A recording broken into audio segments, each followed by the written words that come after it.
back and forth. On ride home, we finna be arguing. Look. I told you, bro. Disrespectful. You understand? So I'm telling you, that's come from that spirit. You can't let that spirit rock, bro. You gotta correct that spirit. You gotta let her know you're the man around here, bro. Straight up. Give me that man gonna set his house in order. 1 Timothy 3. A man of God gotta set his house in order. Your wife follow you. But you know why she act like that? Because you ain't made her your wife. You can't be smashing her and not taking care of her, bro. 1 Peter 3 and 4. 1 Timothy 3 and 4. The book of 1 Timothy chapter 3 verse 4. One that ruleth well his own house. Bible says you got to rule well your own house. Do you provide for her? You got our house? Provide for each other. All right, you need to provide for her. Whatever she brings to the table is extra. Right. It's come from you. You the man. Right. The Bible says you got to rule well your own house. You need to get an apartment, house, whatever you got to start with. I know you young. Right. Establish that first. Right. Marry her. Right. Then you can start to provide for her. Right. Then whatever she brings will be extra. Right, go ahead. Having his children in subjection with all gravity. For if a man know not how to rule his own house, a man can't rule his own house and tell his wife to get in check, to dress right. Go ahead. How shall he take care of the church of God? So the church of God is the Israelites. So Hey, Shalom, this is your brother Jonathan. All right, first and foremost, I want to give all praises to the Most High, Yahweh, Bahashem.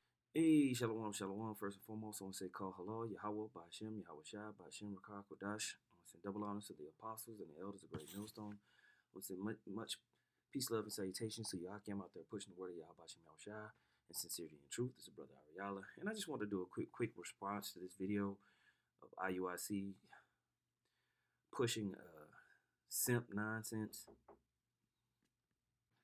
Salakia, man, had to handle something. But yeah, I was watching this with IUIC and with this simp doctrine that they pushing. And it's funny, I remember crossing over into the truth early back in 07 and kind of being in this mindset on the comment boards. And it's definitely something that's pushed out here in the Western world, this mentality, of a man he has to do certain things in order to say that he's married to a woman when that's not the case, and that isn't a case in the ancient terms, and especially with the situation of how things are here in Babylon, it's important that we have proper perspective whenever we talking to brothers and sisters about certain things, man, because what happens is, and especially in this situation here, basically, they weaponize the scriptures against this dude, if it's even a dude, and they meddled in another man's business, what they shouldn't be doing anyway, because you don't know what's going on in their situation, and basically make a man a slave to a woman in a certain type of sense, and that's not how this thing is supposed to be handled. 1 Corinthians 2:14 says, "But the natural man receiveth not the things of the Spirit of the Most High, for they are foolishness unto him, neither can he know them because they are spiritually discerned. But he that is spiritual judgeth all things, yet he himself is judged of no man." And what you see is a lack of spiritual discernment. Number one, these women that are out here, they're not wives, and buying an apartment and paying somebody bills is not marriage. Okay, the marriage comes with a oneness with a woman. You don't have to live with her to be married to her. That's not a rule. This is, and don't get me wrong, that type of situation might be ideal, but in certain circumstances for brothers and sisters, it might not be ideal.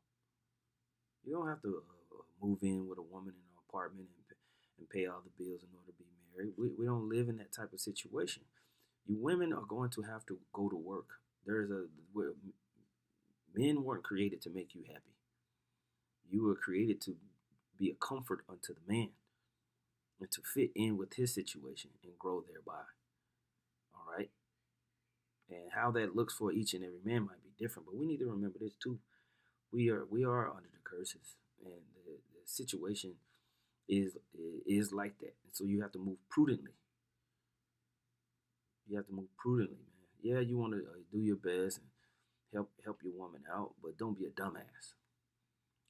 And what he was giving him was extremely poor advice, especially not knowing the situation, especially seeing how she was. All right, you know, for the woman don't want to listen, don't want to respect you, is all over the place. It's not, oh, let me buy her all these things and give her all these things, and then she can become a wife. No, no, no, no. She needs to come into the situation and be a wife. All right, you might be dealing with a woman that's out of order and all this, and over time she might get her stuff together, and then things can continue to grow from there. But if she out of order, man, you know, don't be getting no apartment, paying a woman bills and simping like that just to get good behavior from a woman. It's terrible advice. Deuteronomy 28:30 says, "Thou shalt betroth a wife, and another man shall lie with her. Thou shalt build an house, and thou shalt not dwell therein. Thou shalt plant a vineyard, and shalt not gather the grapes thereof." We're in a situation where it's a lose-lose situation a lot of times. You'll be with a chick, and she'll be dating two other dudes, you know, or she got bodies on her. All right, be going simping for these women just to get some respect. That ain't what we supposed to be doing, man. The Most High, we're supposed to be married into the Most High. We got to come correct and be obedient to Yahweh Shem Yahushua, even as a wife has to. Then you'll get those things later on. Then the goodies will come after we are proven, right? Ephesians 5:30 says, "For we are members of this body, of his flesh, and of his bones. For this cause shall a man leave his father and mother, and shall be joined unto his wife, and they two shall be one flesh. This is a great mystery, but I speak concerning Hamashiach in the church." All right? "Nevertheless, let every one of you in particular so love his wife even as himself, and the wife see that she reverence her husband." All right, so we got to come correct, and then all the other stuff will come. You don't get these women don't get all of this, and you become a servant unto no woman. That ain't the times that we in. That ain't the mindset to have in this thing. 1 Corinthians 7:17 says, "Each of you should continue to live in whatever situation the Lord has placed you, and remains as you were when the Most High first called you. This is my rule for all the churches." Now, you know, of course, he was speaking as a man. Paul was. But we have to keep that a mindset about ourselves about this thing. 1 Corinthians 7:27, "If you have a wife, do not seek to end the marriage. But if you don't have a wife, don't seek to get married. But if you do get married, it is not a sin. And if a young woman is married, it is not a sin. However, those who get married at this time will have troubles." Right? And I am trying to spare you of those problems. And that's what happens, man. You skip down, it says in verse 33, "But a married man has to think about his earthly responsibilities and how to please his wife. His interests are divided in the same way a woman who is no longer married or has never been married can be devoted to the Lord and holy in body and spirit. But a married woman has to think about her earthly responsibilities and how to please her husband." All right? So you're going to definitely be distracted from the ministry whenever you cling unto a woman.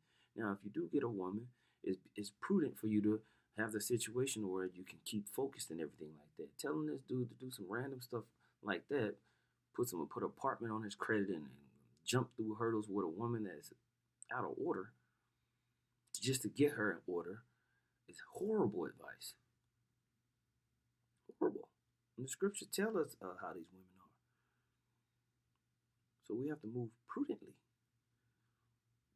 carefully. All right? There ain't no need to rushing and doing all that. And then he told this dude to go get married with the state. We definitely highly, highly, highly advise Akim not to do that. Now, have some brothers done that? Absolutely. I've done that myself. But I don't advise brothers to do that. Now this woman has power with the state over you. You're not supposed to have another party over your marriage. That's not smart. All right? So the advice that they putting out here is putting brothers in bondage in the world, man. Deal with a woman, you deal with her the best what you can, man. But if you have a spot and she has her own spot, ain't nothing wrong with that. Shoot, that might be better, so you can have a place of your own to focus. Because you know how women are. They want to be up underneath you all goddamn day. You know? And women gonna work. You gonna take your ass to work. Help pay the bills because we in captivity. Alright? It just is what it is, man. Now, if you have a situation where you don't have to do that, that's cool. That's great. But for most brothers, they working and toiling. All right? Isaiah 3 and 12, it says, as for my people, children are their oppressors and women rule over them. And that's what we see out here. You got guys that are pushing feminist movement type symbology to the people. Terrible leadership. Oh, my people, they which lead thee cause thee to err and destroy the ways of thy paths. A woman is supposed to be a helpmeet. And those skills, they should already have them, but these women don't have those skills. All right? And just as the men are toiling and sacrificing and you're not getting everything you want in this world as a man, it's going to be the same for the woman. There's things that she's going to have to put up with that ain't ideal in this captivity. Will be perfected whenever we get into the kingdom. Now, on this side, you're still going to have this situation going. Isaiah 4:1 says, and in that day, 7 women shall take hold of one man, saying, we will eat our own bread. We'll wear our own apparel. You're going to buy your own, you're going to take care of yourself in that type of way, financially. Only let us be called by thy name and take away our approach. You see? You see? This is going to happen on this side, man. Women are going to be like, hey, don't worry about this and provide. You got to provide for it. And yeah, you can provide and help and everything like that, but you're going to work. Women going to work on this side. And they're going to be happy to do it just so they can be attached to a man of the Lord. That's how it's going to go down. So I don't know what this simp doctrine, bro. How you see it's just a house of they just putting Jake in more and more earthly bondage. And you see it. But with that, man, I'll say call halal Yahweh Bashem Yahushua Bashem Rakah Kodash. Double honors to the apostles and the elders of Great Millstone. Much peace, love, and salutation to Yakim out there pushing the word of Yahweh Bashem Yahushua.